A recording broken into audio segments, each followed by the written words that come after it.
말씀 보겠습니다. 사사기입니다. 구약성경 사사기 4장 1절부터 24절인데 일단 1절부터 10절만 읽겠습니다. 간단히 기도하겠습니다. 사랑하는 주님, 이 시간에도 우리가 또 말씀을 묵상합니다. 말씀을 통해서 우리 하나님의 뜻을 분별하고 아버지 기대하시는 삶을 살 수 있는 힘을 주시옵소서. 연약한 것은 감추시고 홀로 영광을 받아 주시옵소서. 여타감 예수님의 이름으로 기도하옵나이다. 아멘.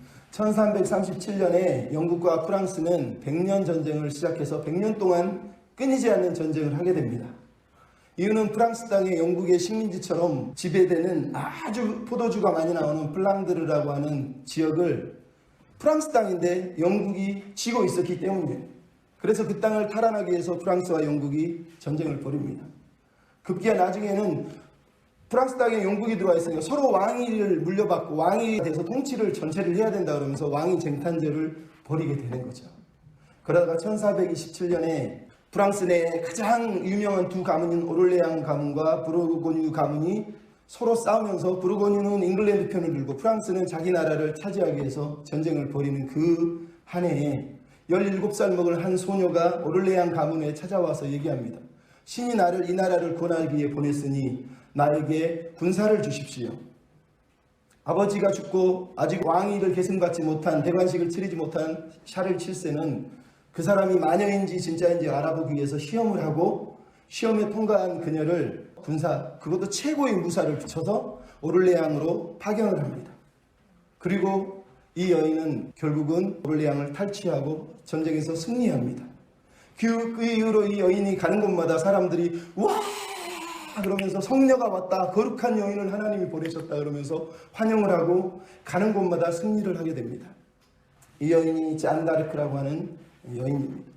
어린 나이에 하나님으로부터 부르심을 받아서 자기 나라를 구원하는 구원자로 살게 되는 거죠. 이 여인 때문에 샤를 7세는 대관식을 하게 되고 왕위에 오릅니다.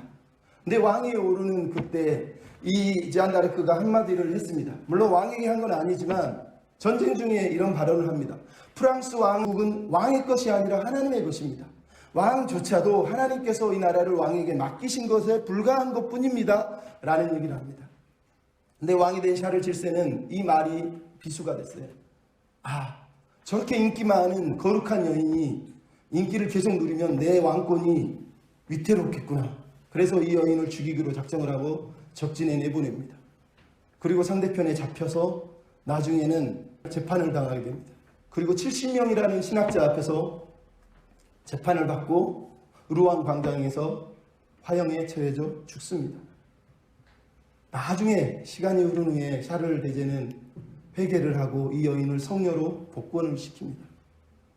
그녀는 761일이라는 시간 동안 프랑스를 구원하기 위해서 하나님의 음성을 듣고 헌신했던 위대한 여인이 지금도 프랑스의 구국의 영웅이라고 칭송을 받고 있습니다. 그런 그녀가 죽었던 이유는 하나님의 말씀, 하나님의 뜻보다 자기 권력과 자기 힘을 자랑하는 인간들, 사람들의 욕심 때문에 죽었던 것이에요. 오늘 본문 우리가 읽은 이야기 속에도 잔다르크 같은 여인들이 등장을 하고 있습니다. 그들 또한 나라를 구하기 위해서 일어났던 여자들이에요. 물론 화형을 당하지 않고 배신을 당하지 않았지만 잔다르크처럼 하나님의 음성을 듣고 하나님의 음성에 순종해서 나라를 구원해낸 여인들이 오늘 본문에 등장하고 있습니다. 바로 드보라와 야엘이라고 하는 여인입니다. 오늘 본문을 처음 듣는 사람도 있어서 간단하게 설명을 하면 이렇습니다. 에웃이라고 하는 사사가 죽자마자 이스라엘 백성이 또다시 범죄하고 하나님께 악을 행합니다.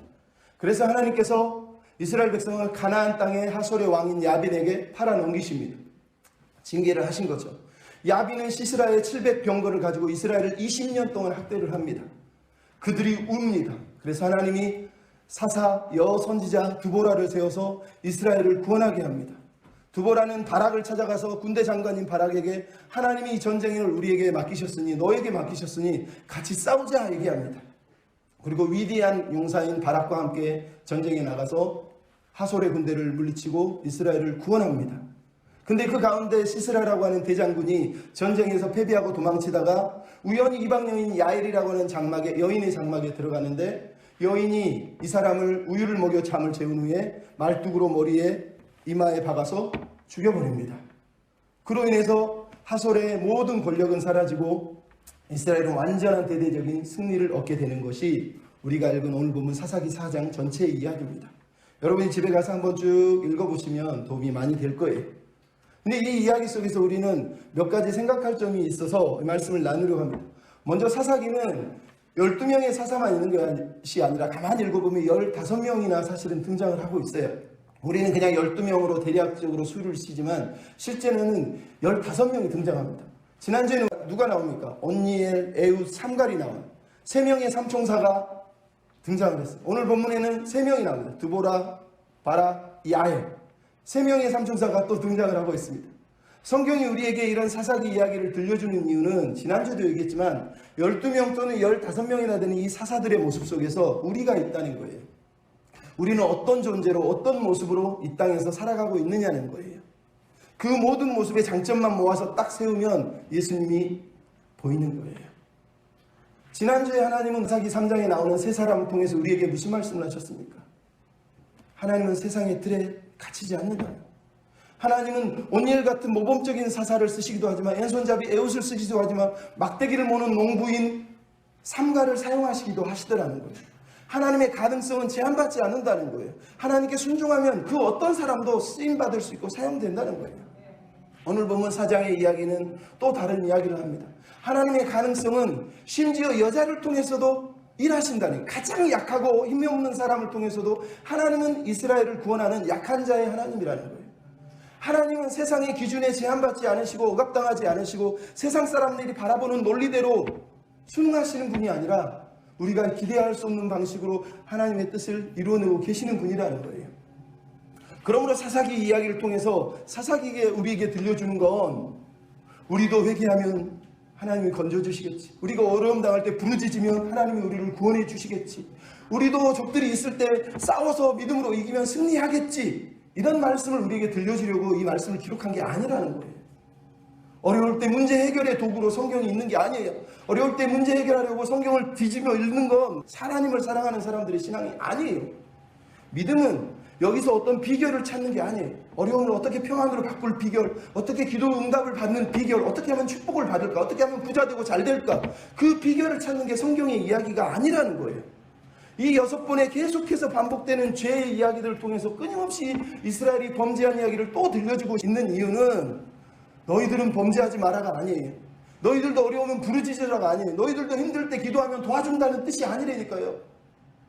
각 이야기 속에서는 하나님이 이스라엘에게, 우리에게 들려주고 싶은 하나님의 메시지가 있기 때문에 이 사사들을 통해서 우리에게 말씀하시는 거예요. 전체 내용의 핵심은 언제나 똑같습니다. 하나님이 누구신지를 깨닫게 하는 거예요. 하나님이 어떻게 일하시는지를 우리로 깨닫게 하는 거예요. 그러면 우리는 어떤 사람으로 어떻게 하나님께 반응하며 살아야 되는지를 깨닫게 하는 거예요. 우리는 하나님을 정말 이런 하나님으로 믿고 있고 우리는 그 하나님 앞에서 정말 신실하게 반응하고 살고 있느냐라는 거예요. 오늘 본문 4장은 우리에게 그 이야기를 하고 있습니다. 하나님이 누구신지를 안다면 우리는 어떻게 살아야 될까? 따라서 한번 합시다. 언약의 백성임을 잊지 맙시다. 언약의 백성임을 잊지 말아야 된다는 거예요. 하나님의 백성에게 가장 중요한 건 정체성이에요. 내가 누군지를 잊어버리는 그 순간 끝나는 거예요.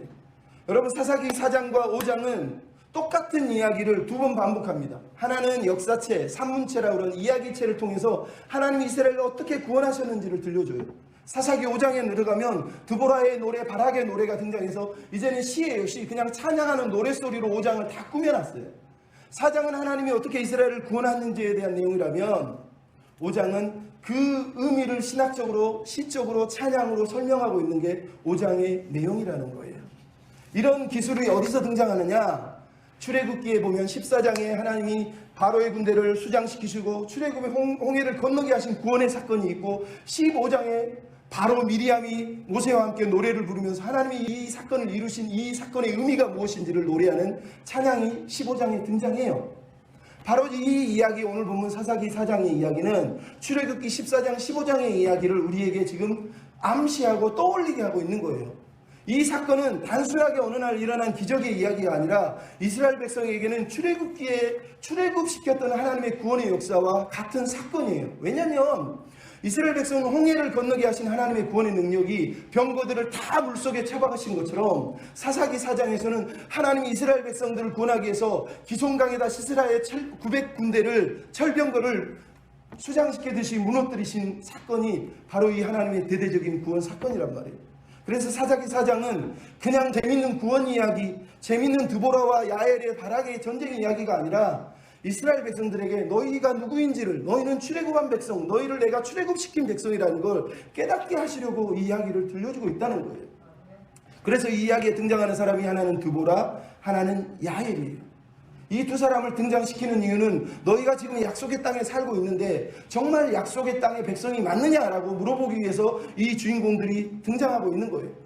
하나님의 언약 백성이라면 언약 백성답게 살아야 된다는 거예요. 하나님만 약속을 지키는 게 아니라 우리도 지켜야 할 약속이 있다는 거예요. 그 약속을 지키는 백성이 되라는 거예요. 그래서 드보라의 이름이 꿀벌이에요. 꿀. 야엘의 이름의 뜻은 산염소, 산양이라는 뜻이에요. 젖자는 양이라는 뜻이에요. 이게 무슨 말인지 알겠어요? 젖과 꿀이 흐르는 땅은 하나님이 약속한 땅이에요. 그 젖과 꿀이 흐르는 약속의 땅에서 너희는 자유의 백성으로, 자유로운 백성으로 살고 있느냐, 정말 참 자유인이냐라고 하나님이 지금 드보라와 야엘을 통해서 물어보고 있는 거예요. 그들은 애굽에서 노예 생활하는 그 400년 동안 처절하게 노예 생활을 했어요. 광야에서 40년 동안 하나님이 그들에게 자유로운 해방을 주셨음에도 불구하고 여전히 죄의 노예로 살았어요.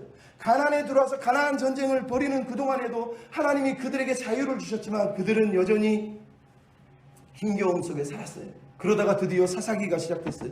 땅을 다 정복하고 몇 개밖에 안 남은 가나안 민족들 앞에서 그들은 처음으로, 생전 처음으로 완전한 자유, 진짜 제대로 된 자유를 맛볼 수 있는 기회를 누리게 된 거예요. 하나님이 자유를 준 거죠. 근데 여러분, 자유는 무조건 내가 원하는 대로 내 마음대로 하는 게 자유가 아니에요. 참 자유는 언제나 그 자유에는 선택이 따르고 선택에는 책임이 따르고 책임과 의무가 따르는 거예요. 진짜 자유라는 건 자유로운 선택을 통해서, 책임 있는 선택을 통해서 하나님 앞에 설 때 그게 자유인 거예요. 자유. 근데 이스라엘 백성들은 문제가 생겼어요. 왜? 처음으로 자유를 누리니까 코로나 때문에 학교도 안 가도 돼, 교회도 안 가도 돼, 너무 자유로운 거예요. 그러다 보니 이제 뭐예요? 자유가 뭐야? 예배 안 드릴 자유, 학교 안 갈 자유, 공부 안 할 자유, 똑같은 거예요. 그 세상의 컨텍스트가, 상황이 자기를 규정해버린 거예요. 이스라엘 백성들이 자유를 누리다 보니까 뭐가 주변에 가나안 사람들이 부자로 풍족하게 행복하게 우상 숭배하며 사는데 그게 마치 진짜 자유의 모습이라고 여긴 거예요. 아, 우리도 저렇게 사는 게 자유구나. 하나님은 저렇게 우리를 자유롭게 주셨으니 우리는 자유롭게 여기서 우상 숭배하면서 부자 되면서 누리고 먹고 마시면서 살아도 되겠구나라고 하는 가나안 문화의 부와 힘과 권력과 명예와 영웅과 가문과 영광에 취한 자유를 살았던 거예요. 근데 그게 자유가 아니라 그들을 노예로 만들었다는 거예요. 그들은, 가나안 사람들은 답이 없는 인생을 살고 있었는데 이들 또한 답이 없는 인생을 따라 살면서 그걸 자유라고 여겼다는 거예요. 그래서 하나님이 그들에게 성찰의 시간을 주는 거예요. 시스라의 군대를 보내는 이유, 너희가 하나님으로부터 자유로운 백성을 삼으셨는데 그 자유로운 백성으로 자유로운 선택을 하게 하신 그 의미가 무엇인지 알겠느냐? 너희는 진짜 자유로운 백성이냐? 라고 하나님이 물어보시는 거예요. 그래서 그들은 지금 하솔 왕 야빈의 손에 하나님이 그들을 파셨다. 오늘 보면 2절에 나오죠. 파셨다. 여러분, 파셨다는 게 무슨 말이에요? 원래 내 소유인데 남한테 넘겨줬다는 거예요. 여러분, 출애굽의 내용이 뭐예요? 하나님이 노예로 살던 이스라엘 백성을 사셔서 자기 백성으로 삼으신 사건이 출애굽기의 내용이에요. 근데 오늘 보면 무슨 일이 벌어진 거예요? 하나님이 자기 백성을 노예로 다시 팔아버린 사건이에요. 이스라엘 백성은 자유인이 아니라 너희는 노예야. 너희는 죄의 노예고 너희는 세상의 노예라라고 하나님이 아예 대놓고 말씀하시는 사건이에요. 무슨 얘기입니까? 하나님이 그렇게 하신 게 아니라 이스라엘 백성들이 스스로 노예의 길을 택했다는 거예요. 그래서 하나님이 파셨다고 말하는 거예요. 내 백성이 아니다라고 말해요. 그렇게 사는 건 노예와 같다라고 하나님이 말씀하시는 거예요. 그래서 그들이 학대를 당했다고 그랬어요. 학대라는 단어는 막 쥐어짜가지고 기름을 짜듯이 막 사람을 쥐어짜서 눈물 쪽 빼고 막 가난한 사람 똥구멍에 뭐 옛날에 콩나물 빼는 문들 그런 것처럼 막 쭉쭉 짜서 죽이는 거, 피를 말려서 죽이는 걸 말하는 거예요. 20년 동안 하나님이 노예로 사는 이들에게 이 학대를 통해서 그들이 얼마나 처절한 삶을 살고 있는지를 깨닫게 하는 거예요. 그들은 자유인인 줄 알았는데 실상은 가나안 문화와 세상 문화의 죄에 노예되고 죄의 종으로 살고 있었다는 거예요. 그래서 하나님이 파셨다라는 단어를 쓰고 있어요. 근데 이때 하나님이 드보라와 야엘이라고 하는 두 여인을 세우고 계셔요. 꿀벌, 매일 꿀을 물어 나르면서 꿀을 먹이는 하나님, 산염소, 매일 우유를 통해서 보호하시는 하나님, 드보라와 야엘을 통해서 적과 꿀이 결국은 이스라엘을 구원하고 이 땅은 약속의 땅이다. 이 땅은 약속의 백성만이 살 수 있는 땅이다. 너희들은 정말 약속의 땅에 합당한 백성이냐? 라고 물어보고 있는 거예요. 여러분, 이스라엘 사람들은 생각할 거예요. 가나안, 이스라엘이 사는 그 땅이 약속의 땅인데 적과 꿀이 흐르는 땅이 맞아? 늘 말씀드리지만 하나님은 이스라엘에게 가나안 땅은 적과 꿀이 흐르는 땅이라고 그랬어요. 신명기 31장 20절, 여호수아 5장 6절에도 하나님이 너희 조상에게 약속한 이 땅은 적과 꿀이 흐르는 땅이라는 거예요. 근데 실제로 이스라엘 땅은 적과 꿀이 흐르는 땅이 아니에요. 척박해서 힘들어서 농사하기 어려운 땅이에요. 근데 왜 하나님이 적과 꿀이 흐르는 땅이라고 했다고요? 옛날에 제가 한번 말씀드렸죠. 그 땅은 하나님이 비를 내리시기만 하면, 하나님이 비를 내려주시기만 하면 모든 산에 모든 농토에 곡식이 자라고 풀이 자라고 열매가 자라는 땅이라는 거예요. 무슨 얘기냐? 하나님이 늦은 비와 이른 비를 내려주실 때만 가능하다는 거예요. 다른 얘기로 하면 하나님께 순종할 때에만 그 땅은 적과 꿀이 흐르는 땅이 된다는 거예요. 그렇지 않으면 적과 꿀이 흐르는 땅의 삶을 살아낼 수가 없는 거예요.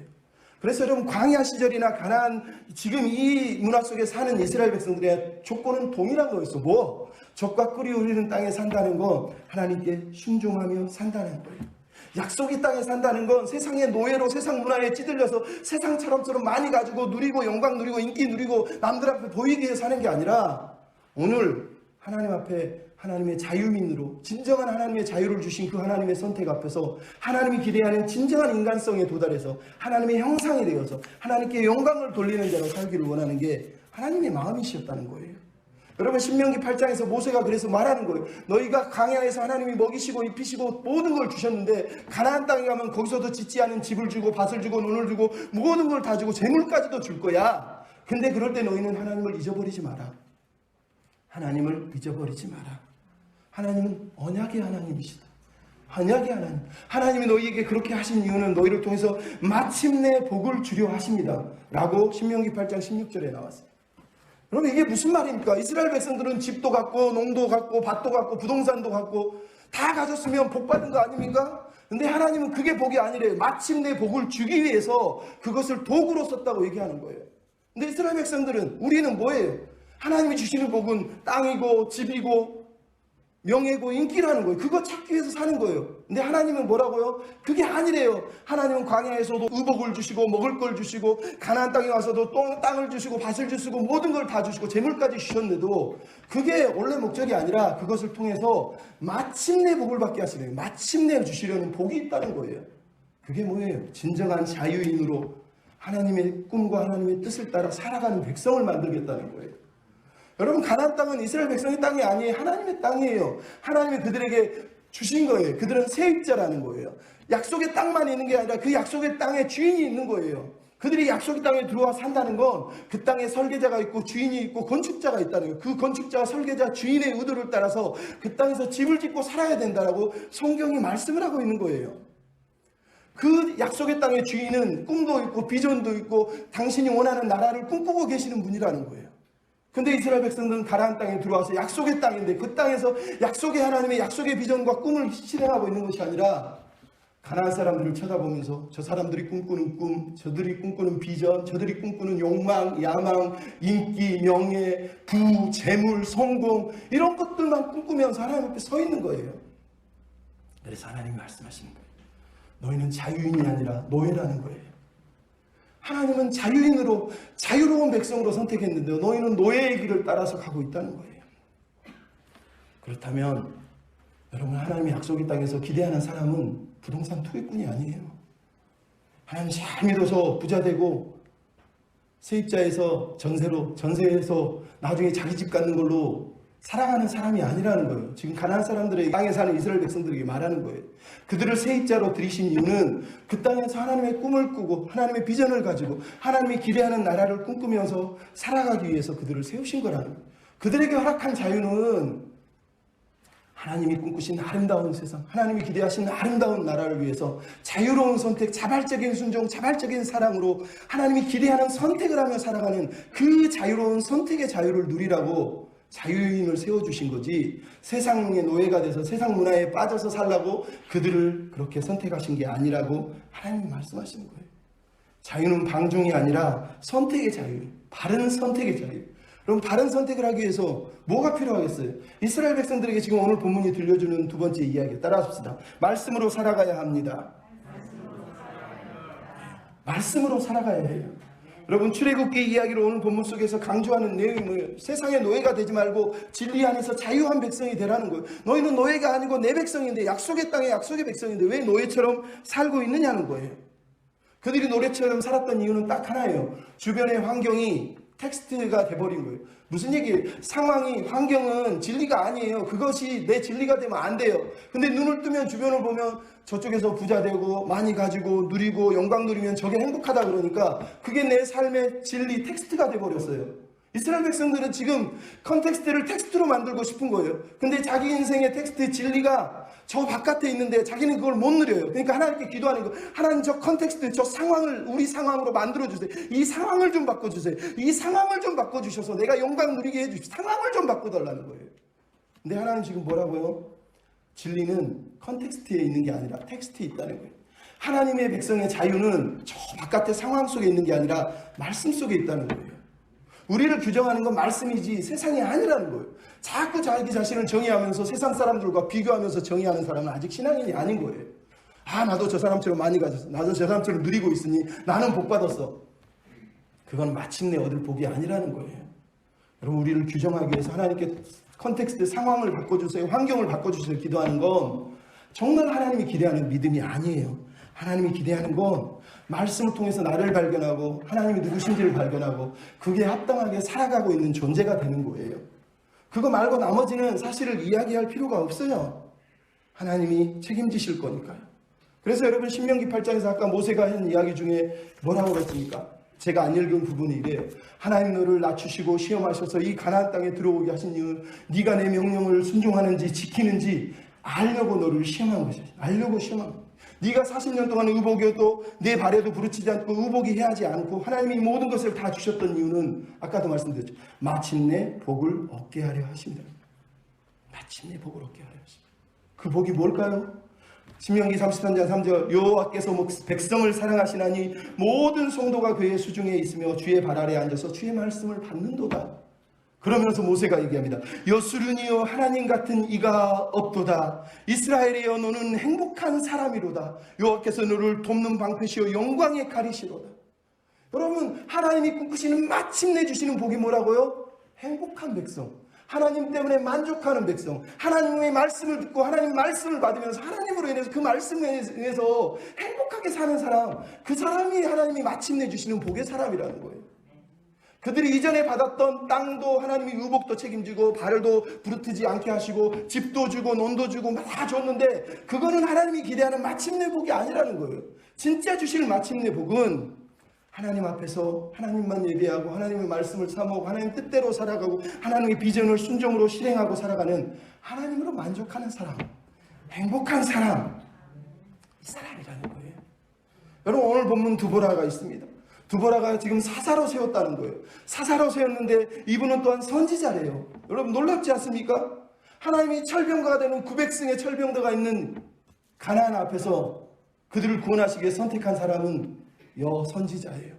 여선지자가 뭐라고 했어요? 무기를 갈고 있나요? 준비하고 있나요? 전쟁 준비하나요? 아니요. 두보라의 종려나무 아래 앉아서 말씀을 전하고 있는 거예요. 여러분, 종려나무는 이스라엘 백성에게 꿀과 적과 꿀이 온다 할 때 그 꿀은 벌꿀을 얘기하는 것만 아니라 종려나무에서 나오는 열매의 즙이 꿀과 같아요. 그래서 종려나무가 많기 때문에 이스라엘 땅을 적과 꿀이 온다 할 때 그 꿀의 땅이라고 말하는 거예요. 지금 두보라가 뭐를 하고 있어요? 종려나무 아래서 그 꿀을, 하나님의 말씀을 가지고 이스라엘 백성들을 먹이고 재판하고 바른 길로 인도하는 선지자 역할을 하고 있어요. 여잔데 선지자하고 여잔데 사사로 등장하고 여잔데 재판을 하고 있어요. 원래 사사가 하는 일이 재판인데 가장 이상적인 재판을 하고 있는 선지자이자 사사가 오늘 본문에 등장하고 있는 거예요. 남들은 부르짖고 있어요. 신세 한탄하고 있어요. 20년 동안 억압받고 있어요. 그러면서 힘들어요, 어려워요, 이렇게는 못 살겠어요, 지도자를 바꿔주세요, 막 부르짖고 있어요. 그럼 세상의 문화에 찌질러서 어찌할 바를 모르며 우왕좌왕하는 백성들 사이에서 한 여자가 종려나무 아래 앉아 있어요. 매일 말씀을 읽고 묵상하고 말씀으로 재판하고 말씀으로 백성들을 위로하고 말씀으로 백성들을 가르치고 있는 것을 우리에게 보여주고 있는 거예요. 무슨 얘기예요? 드보라는 말씀의 선지자, 언약의 선지자라는 거예요. 선지자가 하는 일이 뭐예요? 늘 말씀드리지만 꿈을 꾸고 비전을 보는 게 아니에요. 이상한 걸 보는 게 선지자가 아니에요. 선지자는 언제나 하나님의 말씀을 듣고 하나님의 말씀을 깨닫고 그 말씀대로 살도록 가르치는 거란 말이에요. 여러분, 자꾸 신앙생활 하면서 이상한 거 보고 듣고 꿈꾸는 거 중요하지 않아요. 내가 말씀대로 오늘 순종하고 그 말씀대로 살고 있느냐가 더 중요한 거예요. 그게 진짜 선지자가 하는 일이라니까요. 드보라 지금 그 일을 하고 있잖아요. 근데 여러분, 드보라의 종려나무라고 써 있어요. 원래 여러분, 드보라의 종려나무가 무슨 얘기인 줄 아세요? 여기는 이중적인 의미. 하나는 창세기에 보면 창세기 35장에 리브가의 유모 드보라가 죽자 그 상수리 나무 안에 유모 드보라를 묻고 울고 애곡의 장소가 드보라의 상수리 나무 아래예요. 거기가 지금 드보라의 종려나무와 바로 그 옆에 근처에 있는 곳이에요. 그 애곡의 장소에서, 비통한 장소에서 드보라는 지금 거기서 종려나무 아래서 애통의 자리가 아니라 말씀의 자리, 기쁨의 자리, 순종의 자리를 만들기 위해서 헌신하고 있는 여자의 모습을 우리가 보고 있는 거예요. 나아가서 랍비돗의 아내라고 되어 있어요. 랍비돗은 횃불이라는 뜻이에요. 이 말은 랍비돗의 아내라는 뜻도 되지만 히브리어는 다른 의미로 번역하면 횃불의 여인이라는 뜻이에요. 즉 드보라는 그 어둡고 모든 것이 무너지고 소망이 없어 힘들어 죽겠다 못 살겠다 하시는 그 세상에서 과감하게 말씀의 횃불을 들고 거기서 말씀을 먹이면서 하나님의 비전, 하나님의 빛이 되는, 세상의 빛이 되는 그 꿈을 위해서 횃불을 들고 있는 횃불 여인과 같은 역할을 지금 하고 있다고 우리에게 말씀하는 거예요. 여러분, 많은 사람들은 코로나에 우리는 할 일이 없고 힘들어, 앞으로 뭘 할까, 그런 생각을 합니다. 근데 여러분, 오늘 본문에 드보라는 그 암흑한 시절, 어려운 시절에 뭘 했다고요? 전쟁 준비하지 않고 칼 갈지 않았고요, 세상 성공 방법 찾지 않았고요, 말씀에 더 깊이 뿌리를 내리고 말씀 속으로 깊이 들어갔다는 거예요. 그 암흑한 20년 동안 선지자로 사사로 살면서 백성들을 위로하고 재판하고 말씀을 가르치면서 말씀의 백성으로 준비하고 있는 걸 우리가 보고 있는 거예요. 진리도 기준도 다 무너진 세상 앞에 드보라는 전쟁 준비를 하고 있는 게 아니라 하나님의 백성에게 말씀의 군대로 세우는 말씀 군대의 준비를 하고 있다고 우리에게 말씀하는 거예요. 이게 성경의 이야기예요. 전쟁의 승패는 어차피 무기에 달려있는 게 아니에요. 하나님께 달려있는 거예요. 하나님이 찾는 사람은 무기가 막 많이 최신식 무기에 뛰어난 용장을 찾는 게 아니에요. 말씀에 순종하는 사람이에요. 그 손에 삼갈의 막대기가 들렸든, 그 손에 에웃의 왼손잡이 손에 칼이 들렸든, 그 손에 야엘의 말뚝이 들렸든 상관없는 거예요. 순종하는 사람을 하나님이 찾고 계신 거지, 엄청난 무기에 세상 거 다 준비해내고 이제 나 좀 써주십시오, 하나님은 그 사람을 찾지 않는다는 거예요. 그럼 오늘 본문의 드보라를 보십시오. 말씀으로 준비하고 하나님 또한 이 전쟁을 대비해서 준비한 게 이 여자 선지자라는 거예요. 그 드보라가 바락을 불러서 하나님의 말씀을 전하면서 하나님의 노로 전쟁에 나가게 하신다. 그럼 드보라는 말씀의 사람이 말 그대로 꿀을 계속 먹이는 말씀의 선지자란 말이에요. 그런데 오늘 본문에서 6절부터 8절, 10절까지 나오는 내용이 뭡니까? 바락이라고 하는 사람이 등장해요. 바락은 사사가 맞아요. 드보라도 사사고 야엘도 사사고 바락도 사사예요. 근데 여러분, 드보라가 바락에게 뭐라고? 하나님이 너에게 명령하셨다. 스불론과 납달리 군대 1만 명을 모아서 다볼산으로 가서 내가 시스라를 보내줄 테니까 네가 가서 공격해라. 이기게 해줄게. 네 손에 시스라를 붙여줄게라고 하나님이 약속을 하셨다니까요. 근데 바락이 뭐라고 그러죠? 드보라요, 당신이 나와 함께 가면 가겠지만 안 가면 나는 가지 않겠습니다 라고 8절에 말을 하고 있어요. 여러분, 이게 무슨 내용인지 알겠어요? 바락이라고 하는 사람을, 어떤 사람은 막 믿음이 좋은 사람, 그래도 드보라를 의지하잖아, 그래도 목사를 의지하잖아, 이런 식으로 해석하지만 그런 내용이 아니에요. 이 이야기의 전체 내용은 바락은 세상 문화에, 세상의 힘에, 세상의 논리에 이미 붙잡혀 있는 거예요. 철병거 앞에서 1만 명의 군사는 아무것도 아니라고 지금 생각하기 때문에 두려운 거예요. 그나마 드보라가 하나님을 믿는 좀 신령해 보인다니까 이 사람이 옆에 있으면 되겠지, 이 사람이 같이 가면 가겠다는 거예요. 여러분, 하나님이 명령을 하시고 말씀을 하셨는데, 약속해 주셨는데 약속을 붙잡고 있는 게 아니라 뭘 하고 있다고요? 딜을 하고 있어요. 거래를 하고 있는 거예요. 조건을 달고 있는 거예요. 당신이 나랑 가면 내가 가겠다는 거예요. 여러분, 이게 바락이 가지고 있는 연약함이에요. 이 사람이 죄를 지었다고 말하는 게 아니라 이 사람은 이렇게 연약했다는 거예요. 그 시대의 남자였다는 거예요. 그 시대의 남자처럼 세상 사람처럼 똑같아. 힘이 있어야 싸우지. 능력이 있어야 싸우지. 철병자에 맞설 무기가 있어야 싸우지. 안 되면 신령한 여자라도 옆에 있어야 싸우지. 이런 마음을 가지고 지금 서 있는 거예요. 여러분, 이게 어디서 나옵니까? 사사기 6장에 보면 기드온이라고 하는 사사가 그래요. 하나님의 천사가 나타났어요. 너를 구원자로 세우셨으니 너는 가서 이스라엘을 구원해라 그랬더니 기드온이 첫 번째 조건을 겁니다. 여호와의 사자를 떠나지 마시고 여기 계십시오. 내가 제사를 드릴 때 제사를 받아주시면 내가 믿겠습니다. 그래서 하나님이 기다렸다가 고기를 가지고 오니까 그걸 불로 확 태웁니다. 그러니까 막 기드온이 벌벌벌 떨면서 내가 하나님의 사자를 받아 나는 죽겠구나 그럽니다. 아니야, 죽이지 않을 거야. 너를 구원자로 세울 거야. 그래서 기드온이 이스라엘 백성 군대를 불러 모읍니다. 근데 전쟁하러 가지 않습니다. 다시 기도합니다. 하나님, 정말 나를 통해서 구원하시는 거 맞다면 오늘 밤에 자고 나면 양털이 적게 하시고 나머지는 마르게 해주세요. 그 다음날 또 기도합니다. 하나님, 일어나면 이번에는 양털은 마르고 주변이 다 적게 해주십시오. 여러분, 이게 무슨 얘기인지 아세요? 사사들은 원래 그렇게 살지 않아요. 약속한 말씀을 들으면 그냥 순종해서 가는 거예요. 여호수아도 그렇고 문니엘도 그랬고 함갈도 그렇고 에옷도 그랬어요. 근데 이 사람은 지금 뭐라고 했어요? 타락이 처음 시작한 거예요. 사사들 중에 타락의 기운이 처음 보이는 거예요. 하나님과 조건을 거는 거예요. 기드온 때는 3번이나 조건을 걸고 있는 걸 우리가 보는 거예요. 여러분, 이 본문이 이야기하는 게 그거예요. 여자 드보라는, 여자 야엘은 하나님을 향한 믿음으로 그 연약한 사람들이 담대하게 순종하며 나갔는데, 바락은 주저하고 두려워하고 세상 눈치 보고 세상 사람들의 힘과 무기 보면서 비교하면서 벌벌벌 떨고 있는 거예요. 6절에 보면 하나님의 명령을 히브리어 언어는 바락에게 가라, 너는 그러면서 가라는 명령을 제일 먼저 합니다. 그리고 네가 가라고 얘기합니다. 근데 오늘 바락은 자기는 안 도와주면 못 가겠다는 거예요. 이처럼 어리석은 남자가 어디 있습니까? 하나님이 뭐라고 그랬어요? 1만 명을 모아라. 그리고 다볼산에 올라가라. 그러면 내가 기손강으로 시스라 군대를 부른다. 그러면 내가 그들을 무리치게 하면 너는 시스를 목을 딱 잡아서 죽이면 돼.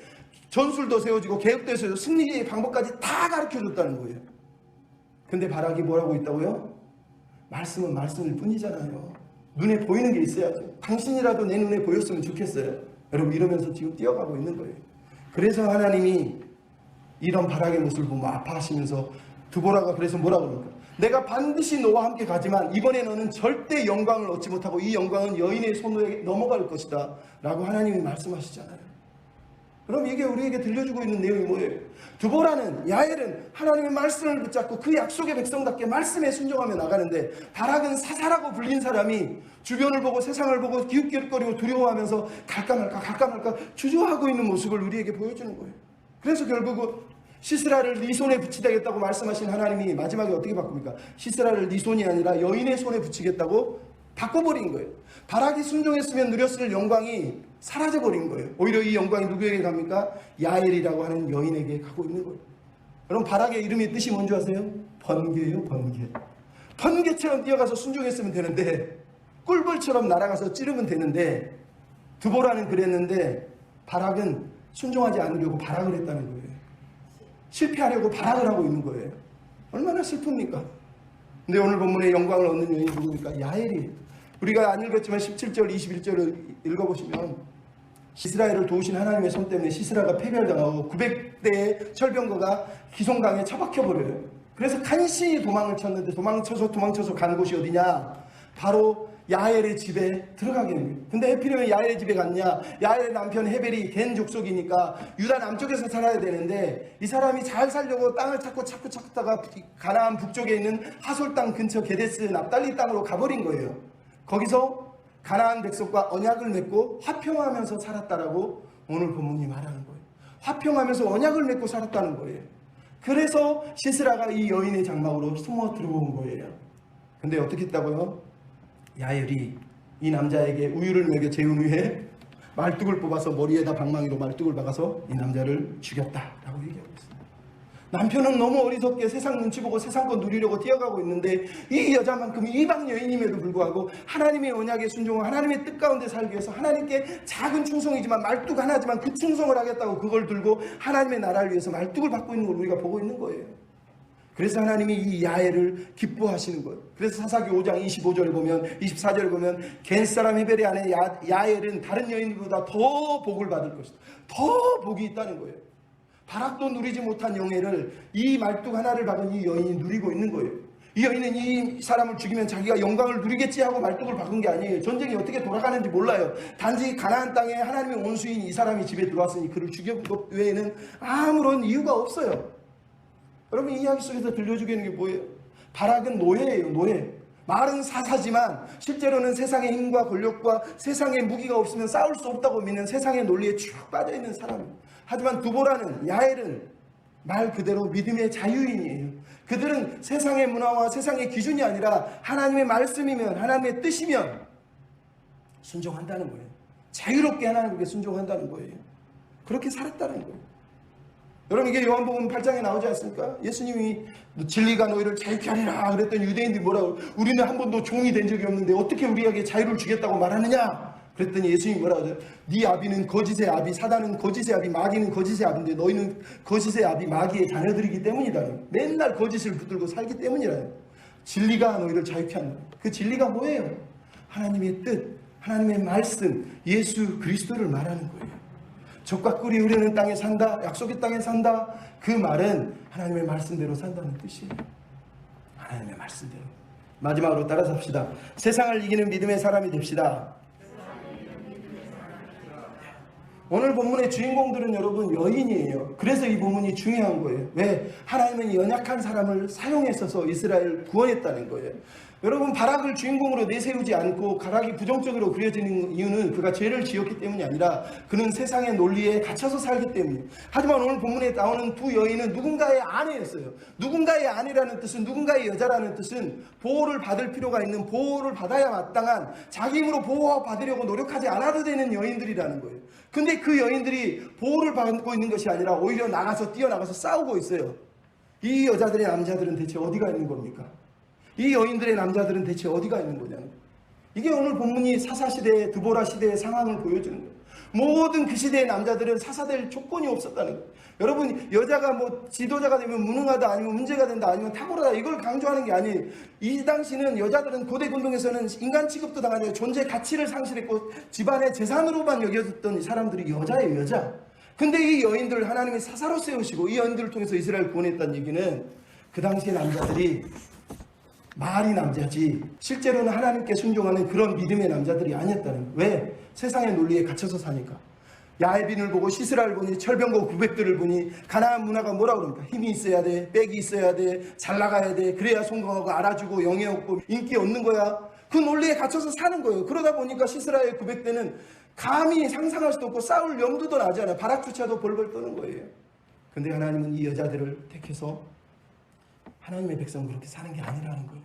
하나님의 백성은 그렇게 사는 게 아니라는 거예요. 여러분, 두보라 여자, 히브리어를 바로 직역해버리면 두보라를 소개할 때 두보라 여자, 여선지자, 사사 이렇게 얘기하고 있어요. 두보라가 여자라는 것에 너희들 깜짝 놀라야 된다고 지금 오늘 본문이 말하는 거예요. 왜 이 얘기를 한다고요? 여러분, 야빈, 나는 다 안다, 이해한다는 뜻이에요. 시스라, 나는 태양의 아들이라는 뜻이에요. 바락, 번개라는 뜻이에요. 근데 이 대단한 이름을 가진 남자들은 심지어 헤벤, 연합, 동맹이라는 뜻이에요. 적과 동맹을 하고 있으니까. 모두가 남자로서, 믿음의 남자로서의 모습을 하나도 보여주지 않고 있어요.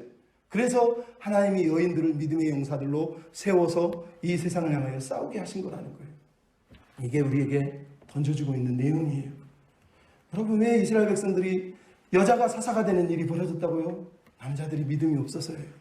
남자들이 하나님의 말씀이 아니라 매일 세상에 나가서 세상 거 구경하고 쳐다보다 보니까 저거 가져야지 부자 되고, 저거 가져야 영광받고, 저거 가져야 인정받고, 저거 가져야지 복받았다고 말하는구나라는 것을, 그게 하나님의 말씀인 것처럼 받아버린다는 거예요. 그래서 세상 기준에 맞춰서 싸우려다 보니까 가진 게 없어요. 싸우지 못했다는 거예요. 얼마나 처참합니까? 근데 우리가 마지막에 읽은 내용 중에 결론이 뭐예요? 하나님께서 시스라의 군대 900대를 기송강 앞에서, 기송강이 그 당시는 건기라 땅이 바짝바짝 말라서 철병거가 돌아다니기 너무너무 좋은 상황인데, 사사기 5장에 보면 하나님이 갑자기 하늘에서 폭우를 내리고 비를 내리셔서, 진짜 번개를 치셔서, 진짜 번개 하나님이 비를 내리셔서 이 모든 철병거를 진흙탕 속에 가두셔서 다 멸망시켰다고 얘기하는 거예요. 이게 무슨 얘기인지 알겠어요? 하나님에게는 철병거가 중요하지 않아요. 힘이 중요하지 않아요. 능력이 중요하지 않아요. 내 힘, 내 영광, 내 부가 중요한 게 아니라니까요. 하나님에게 가장 중요한 건 순종하는 한 사람이에요. 그 여자, 말뚝을 들더라도 꿀을 백성들에게 나눠주더라도 순종하고 있는 그 한 사람이 하나님에게는 가장 중요한 거예요. 여러분, 우리가 세상을 살면서 믿음으로 산다, 약속의 땅에 사는 약속의 백성이다 말할 수 있다면 우리는 말씀대로 살아야 돼요. 말씀에 순종하며 살아야 돼요. 그게 하나님이 우리에게 요구하시는 거예요. 힘이 지배하는 세상에서 다 힘이 필요하다고 말하는데 이 여자들에게 하나님이 이 여자들을 통해서 말씀해요. 나에게는 힘이 필요한 게 아니야. 순종하는 연약한 사람이어도 순종하는 사람이 필요한 거야. 순종하는 네가 필요한 거야 라고 하나님이 지금 우리에게 말씀을 하고 있다는 거예요. 여러분, 그래서 교회에게 숙제가 있어요. 세상을 이기는 존재를 만들어야 돼요. 세상에서 이기는 사람을 키우면 안 돼요. 무슨 얘기인지 아세요? 매일 교회 안에서 수많은 기독교 설교 속에 들려오는 내용이 세상에서 이기는 존재, 세상에서 잘나고 누리고 부를 갖고 영광 누리고 인기 누리고 세상에서 알아주는 존재가 되라고 계속 강조해요. 성경은 그런 얘기 하지 않아요. 세상을 이기는 사람이 되라는 거예요. 세상을 이기는 사람이 세상에도 이길 수 있는 거라고 성경이 말한다니까요. 이 땅의 교회가 우리가 해야 될 일은 그거예요. 세상에서 이기는 존재 키워가지고는 하나님께 영광이 되지 않아요. 세상을 이기는 사람, 믿음으로 세상을 이겨내는 그 사람을 하나님이 찾고 계시다는 거예요. 어떻게 이기십니까? 약한 자를 통해서. 세상의 힘을 의지하지 않고 세상의 권력을 의지하지 않고 하나님의 말씀을 의지할 때 그 약한 한 사람을 통해서 하나님이 역사하세요. 우리 하나님은 고아와 가부와 어린아이와 젖먹이들의 하나님이에요. 이사야서 우리 예수님은 어떻습니까? 사람들에게 실어버림 받고 미움당하고 인기도 없고 영광도 누리지 못하고 심지어 도살장에 끌려가는 어린 양처럼 수동적이고 아무것도 못하는 너무 연약한 모습으로 십자가에 오르신 분이에요. 골로새서 2장에 뭐라 그럽니까? 예수께서 십자가를 통해서 이 땅의 세상의 권력과 권세와 모든 힘을 다 격파하고 무너뜨렸다고 말하는 거예요. 하나님은 약한 자의 하나님이세요. 하나님은 약하지만 하나님을 신뢰하고 약하지만 하나님을 의지하는 사람들, 그 사람들을 하나님이 도우시는 거예요. 지키시는 거예요. 붙들어 주시는 거예요. 여러분은 어떤 사람입니까? 약속의 땅에 사는 언약의 백성 맞습니까? 말씀에 순종하는 백성 맞습니까? 말씀을 따라서 세상에서 이기려 하지 않고 세상을 이기기 위해서 오늘 말씀을 붙들고 기도하고 헌신하며 나가는 그런 사람들이 맞습니까?